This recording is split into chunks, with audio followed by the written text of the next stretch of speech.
Hello students, welcome back to your channel. Last class में हम लोग स्टार्ट किए थे चैप्टर नंबर 2 केमिस्ट्री का, that is acid bases and salts, जिसमें हम लोग ने इंडिकेटर्स और एसिड्स के बारे में अच्छे से समझा था। आज की क्लास में हम लोग पढ़ने जा रहे हैं केमिकल प्रॉपर्टीज ऑफ एसिड्स के बारे में। तो फर्स्ट थिंग ये है कि जब भी हमारा एक एसिड मेटल्स के साथ रिएक्ट करता है तो फर्स्ट थिंग वो सॉल्ट बनाता है और उसके अलावा हाइड्रोजन गैस रिलीज करता है। सिंपल है। मेटल जब भी एक एसिड या एसिड जब भी एक मेटल के साथ रिएक्ट करेगा तो वो दो प्रोडक्ट्स बनाएगा, that is salt and hydrogen. यहाँ पे एग्जांपल लेते हैं, जब हमारा जिंक जो है हाइड्रोक्लोरिक एसिड के साथ रिएक्ट करता है तो जिंक क्लोराइड बनाता है, दैट इज ZnCl2। ये एक सॉल्ट है और इसके अलावा हाइड्रोजन गैस रिलीज करता है। तो आपको कुछ नहीं करना है, आपको हाइड्रोक्लोरिक एसिड से हाइड्रोजन गैस को अलग कर देना है और हमें Zn को डिस्प्लेस कर देना है, यानी H को डिस्प्लेस करके Zn को उसके प्लेस पे रख देना है और आपका एक बैलेंस केमिकल इक्वेशन रेडी है। अगर हम दूसरे एग्जाम्पल की बात करें तो यहाँ पे आप देखिए मेरे पास है सोडियम और सल्फ्यूरिक एसिड। सोडियम हमारा एक मेटल है और सल्फ्यूरिक एसिड हमारा एक एसिड है।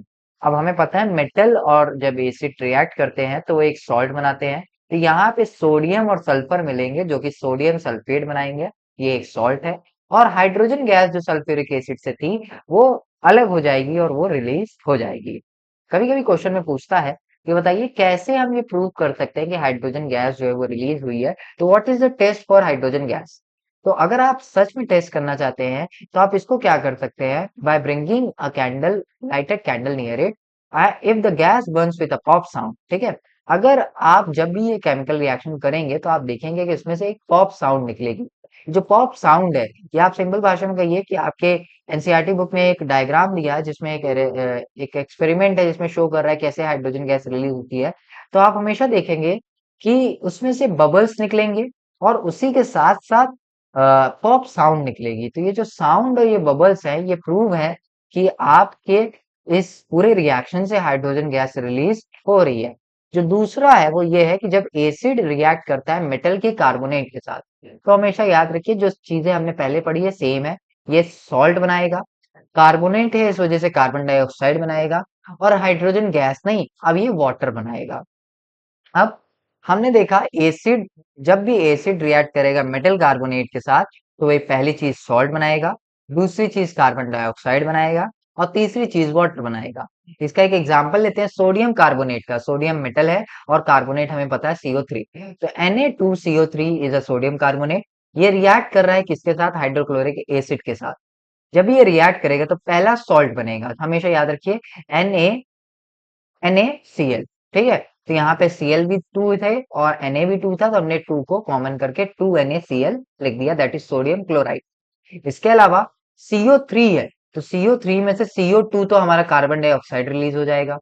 अब हाइड्रोजन गैस जो है हाइड्रोक्लोरिक एसिड से अलग होगी तो H2 अलग हो गया और कार्बोनेट में 3 ऑक्सीजन थे, है ना, O3 था।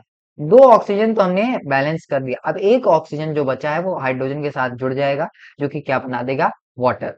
तो हमेशा याद रखिए जब भी हमारा एक मेटल कार्बोनेट रिएक्ट करेगा एक एसिड के साथ तो पहली चीज तो वो सॉल्ट बनाएगा, दूसरी चीज वो कार्बन डाइऑक्साइड बनाएगा और तीसरी चीज वो वाटर बनाएगा। इसको एक और एग्जांपल समझते हैं, जब कैल्शियम कार्बोनेट यानी एक मेटल कार्बोनेट रिएक्ट कर रहा है सल्फ्यूरिक एसिड के साथ तो वो पहले तो सॉल्ट बनाएगा, that is CaSO4 calcium sulphate. उसके बाद कार्बन डाइऑक्साइड बनाएगा, दैट इज CO2 सॉरी, और एक ऑक्सीजन और 2 हाइड्रोजन बच गए तो H2O वाटर बनेगा। ठीक है। नेक्स्ट आगे हम लोग एक और एग्जांपल है नाइट्रिक एसिड का। जब रिएक्ट कर रहा है सोडियम कार्बोनेट के साथ तो बना रहा है सोडियम नाइट्रेट प्लस वाटर, उसके साथ कार्बन डाइऑक्साइड। ठीक है। नेक्स्ट जो है हमारा reaction of acid with hydrogen carbonates. ठीक है। हाइड्रोजन कार्बोनेट्स को हम लोग बाइकार्बोनेट के नाम से भी जानते हैं, तो आपको कभी भी घबराना नहीं है। अगर लिख के आता है बाइकार्बोनेट तो इसका मतलब सिंपल से ये है कि कार्बोनेट के पहले हाइड्रोजन भी जुड़ रहा है। जैसे कि सोडियम बाइकार्बोनेट है तो सोडियम का तो Na हमें पता है और बाइकार्बोनेट का क्या हो जाएगा, HCO3। H यानी बाय और कार्बोनेट का मतलब CO3। अब सोडियम बाइकार्बोनेट जब रिएक्ट करता है सल्फ्यूरिक एसिड के साथ तो कोई डिफरेंस नहीं है, सेम वही सारी चीजें बनेंगी जो कि कार्बोनेट के साथ बन रही थी। पहली चीज सॉल्ट, दूसरी चीज कार्बन डाइऑक्साइड और तीसरी चीज वाटर। ठीक है। अब सोडियम बाइकार्बोनेट सल्फ्यूरिक एसिड के साथ रिएक्ट करेगा तो पहले तो सॉल्ट बनाएगा जो कि होगा हमारा सोडियम सल्फेट Na NaSO4। दूसरी चीज होगी carbon dioxide that is CO2, और तीसरी चीज होगी वाटर यानी H2O। अब यहाँ पे आप देख रहे हैं जितने भी रिएक्शन है उनमें से कार्बन डाइऑक्साइड रिलीज हो रहा है। तो अगर आप टेस्ट करना चाहते हैं कि कार्बन डाइऑक्साइड रिलीज हुआ, तो आपको क्या करना है, उसमें को उसको जो है लाइम वाटर के साथ पास करना है। लाइम वाटर के साथ जब भी आप पास करेंगे ये एक्वस सोल्यूशन को, तो आप देखेंगे कि हमारा लाइम वाटर मिल्की हो जाएगा, दूध जैसा हो जाएगा। क्योंकि जब भी लाइम वाटर से कार्बन डाइऑक्साइड रिलीज होता है तो वो लाइम वाटर को मिल्की बना देता है, और ये हमारा एक प्रूव है कि इसमें से कार्बन डाइऑक्साइड गैस इवॉल्व या रिलीज हुई है। अब यहाँ पे एग्जांपल जैसे calcium hydroxide that is quick lime, जिसमें अगर हम कार्बन डाइऑक्साइड को जोड़ेंगे यानी CaOH2 प्लस CO2 ये CaCO3 that is calcium carbonate जो कि मिल्की होता है, और साथ में वाटर अलग हो जाएगा H2O।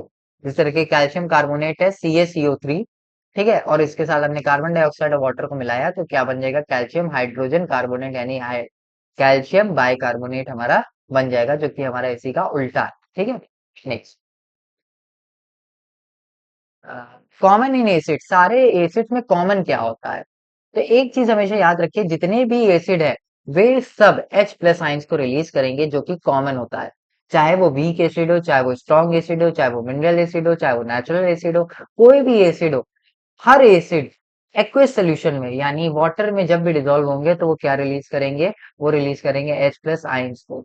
इसी को हम लोग कहते हैं एसिडिक बिहेवियर, यानी whenever we add acid in a water it always releases H plus ions. This property of acid is called as acidic behavior। ठीक है, जैसे कि यहाँ पे एग्जांपल है हाइड्रोक्लोरिक एसिड, इसको अगर हम एक्वस सोल्यूशन में डालेंगे तो ये क्या करेगा, H प्लस आइंस को अलग कर देगा और Cl माइनस को अलग कर देगा। ठीक है, क्लोराइड के आयंस को अलग कर देगा और हाइड्रोजन के आयंस को अलग कर देगा। सिमिलरली अगर हम acetic acid that is CH3COOH को एक एक्वस सोल्यूशन में डालेंगे तो उसमें से क्या होगा कि CH3COO माइनस के आयंस अलग हो जाएंगे, एसिटेट के आयंस अलग हो जाएंगे, और जो हमारा हाइड्रोजन के आयंस होंगे वो अलग हो जाएंगे। अगर हम फर्दर बात करें तो एसिड्स जो हैं स्ट्रॉन्ग एसिड और वीक एसिड के नाम से भी फर्दर कैटेगराइज हैं। स्ट्रॉन्ग एसिड वो होते हैं जो लार्ज अमाउंट में H प्लस आयंस को रिलीज करते हैं। वीक एसिड वो होते हैं जो लेस अमाउंट में H प्लस आयंस को रिलीज करते हैं।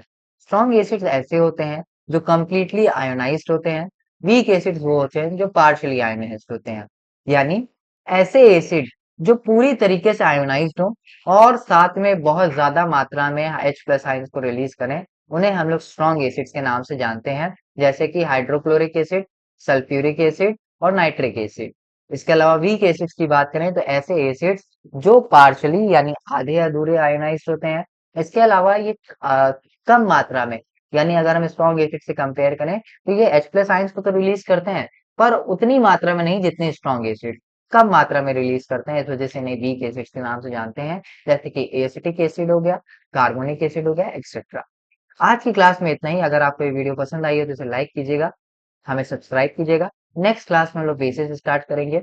तब तक के लिए keep learning. Thank you so much.